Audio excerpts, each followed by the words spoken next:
ये कहानी है एक ऐसे लड़के की जो अपनी पढ़ाई पूरी करने के लिए पेरिस आता है, पर यहाँ वो दो ऐसे भाई बहन से मिलता है जिनकी हरकतें देखकर आप भी हैरान हो जाओगे।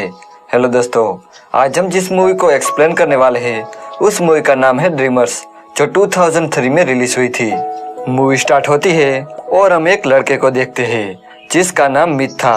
मिथ अपनी पढ़ाई पूरी करने के लिए अमेरिका से पेरिस आता है। उसे मूवी देखना काफी पसंद था। एक दिन जब वो मूवी देखने जाता है तब वहाँ उसे एक लड़की मिलती है जिसका नाम इसाबेल था। वो मिथ से कहती है कि मैंने तुम्हें पहले भी यहाँ देखा है, तुम यहाँ अकेले ही आते हो। तब मिथ कहता है कि मुझे अमेरिका से आए हुए कुछ दिन ही हुए हैं, इसलिए यहाँ मेरा कोई फ्रेंड नहीं है। तब इसाबेल उसे अपने भाई से मिलाती है जिसका नाम थियो था। वो तीनों बैठकर बातें कर रहे थे, लेकिन तभी पुलिस वहाँ लाठीचार्ज कर देती है, जिसे बचकर ये तीनों वहाँ से भाग जाते हैं। अब मिथ उनसे मिलकर बहुत खुश था क्योंकि उसे नए दोस्त मिल गए थे। घर पहुंचकर मिथ अपनी मॉम को एक लेटर लिखता है, पर जब से वो इसाबेल से मिला है वो बस उसके बारे में ही सोचने लगता है। अगली सुबह मिथ को थियो का कॉल आता है।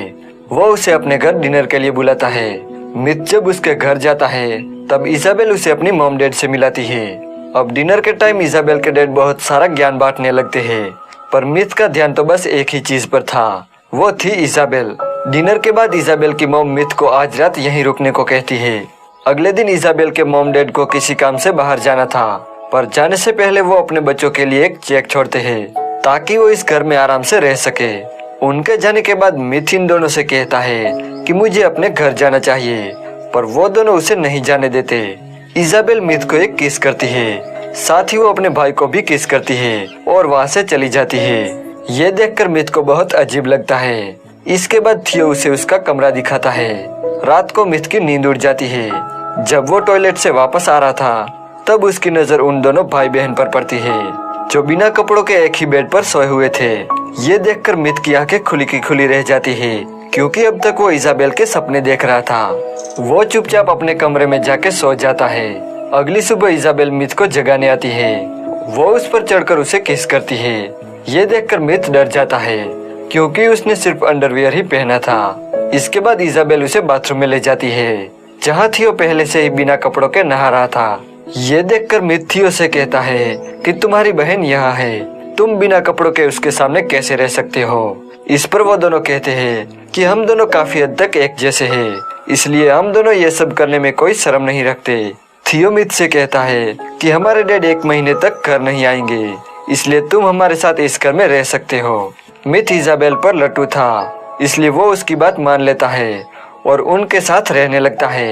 एक रात ये तीनों गेम खेलते हैं जिसमें दोनों भाई बहन एक्ट करते हैं और मिथ को उस मूवी का नाम बताना था, पर अगर वो हार गया तो उसे एक डेयर पूरा करना होगा। पर यहाँ मिथ वो गेम जीत जाता है।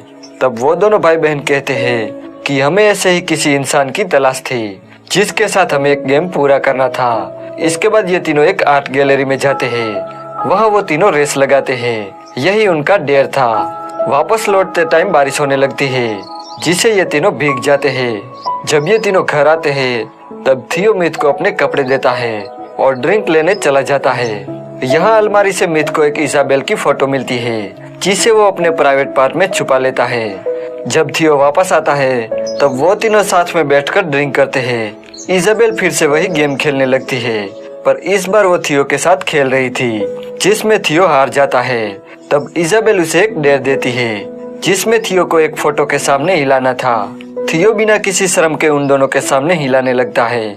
इसाबेल के लिए तो ये नॉर्मल था, पर मिथ की ये सब देखकर फट जाती है। अगले दिन मिथ थियो से कहता है कि मेरी भी तो सिस्टर है, पर उन्होंने मुझे कभी ऐसा काम करने को नहीं कहा। तुम दोनों ये सब कैसे करते हो और क्यों करते हो। तब थियो उसे कहता है कि हम दोनों जुड़वा है। जब हम दोनों पैदा हुए तब हम दोनों एक दूसरे के साथ जुड़े हुए थे। हमारा शरीर अलग है पर हमारा दिमाग एक है और हम एक दूसरे के बिना जिंदा नहीं रह सकते। एक दिन फिर से ये तीनों गेम खेलने लगते हैं जिसमें एक को मूवी का डायलॉग बोलना था और दूसरे को उस मूवी का नाम गैस करके बताना था। अगर वो नहीं बता पाया तो उसे भी एक डेयर दिया जाएगा। पहले तो थियो एक मूवी को एक्ट करता है, पर उन दोनों को कुछ समझ नहीं आता, जिस वजह से मिथ और इसाबेल को एक डेयर पूरा करना पड़ता है। थियो उन्हें सबके सामने घपाघप करने को कहता है। अब डेर के मुताबिक इजाबेल अपने कपड़े उतारने लगती है, लेकिन मिथ की फटके हाथ में आ जाती है, इसलिए वो अपनी इज्जत बचाने के लिए बाथरूम में चला जाता है। जब वो बाथरूम से बाहर आता है तब थियो उसे पकड़ लेता है और दोनों भाई बहन मिलकर उसके कपड़े उतारने लगते हैं। तब मिथ के प्राइवेट पार्ट में इजाबेल की एक फोटो मिलती है, जिसे देखकर वो दोनों हंसने लगते हैं। इसके बाद मिथ और इजाबेल घपाघप करते हैं। यहाँ मिथ को पता चलता है कि इजाबेल अभी भी वर्जिन है। इजाबेल मिथ को बताती है कि हम दोनों एक साथ सोते जरूर हैं, लेकिन हमारे बीच कोई भी फिजिकल रिलेशन नहीं है। ये सुन के मिथ उसे कहता है कि अगर ये बात तुम्हारे पेरेंट्स को पता चली तो क्या होगा। इजाबेल कहती है कि ऐसा कभी नहीं होगा, और अगर उन्हें पता चल गया तो वो सुसाइड कर लेगी।